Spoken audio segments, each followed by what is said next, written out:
class, I will show you the effect of an increase in supply on equilibrium. Like I said in the previous video, if you want to show the effect on equilibrium, you first need to bring about the equilibrium. Bring the equilibrium into existence by drawing the equilibrium. So we are going to draw a supply and a demand curve. This is the quantity axis, this is the price axis, and this is zero, that is the origin. We have a demand curve, and here we have a supply curve here, and this is the equilibrium. So this is where they meet, P1, and this is, let me call this Q1, this is P1. This is the equilibrium. Now, we want to see if there is a disturbance in the market, that if there is an increase in supply. And I told you an increase in supply means the supply curve shift to the right. Rightward shift. While a decrease in supply means supply curve shift to the left. Okay? Since we have an increase in supply, so we are going to have a movement from this side to the right side.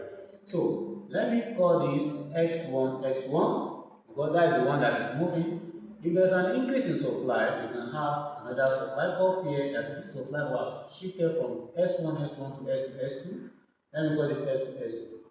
So we have a movement from here.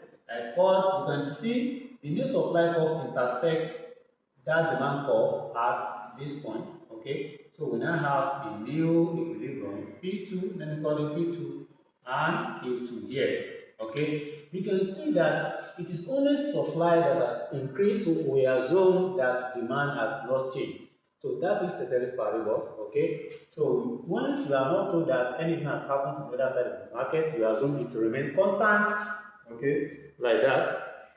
And that would be the assumption that it remains constant. So you don't assume that it has changed at all. You assume that it remains constant.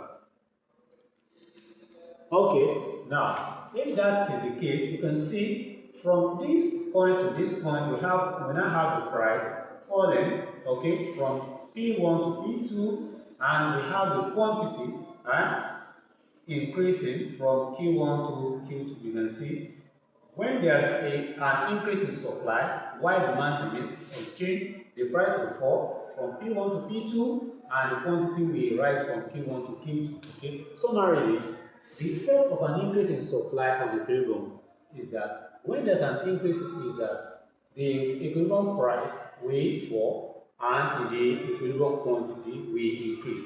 Okay, let me take that again. If there's an increase in supply while demand remains unchanged, okay, this will create excess supply in the market and the price will fall. Okay, price will fall and the quantity will rise. That is, the equivalent price will fall and the equivalent quantity will rise. So summarily, when there is an increase in supply, okay, but we assume that demand has not changed, so the implication is that the price will fall and the quantity will rise.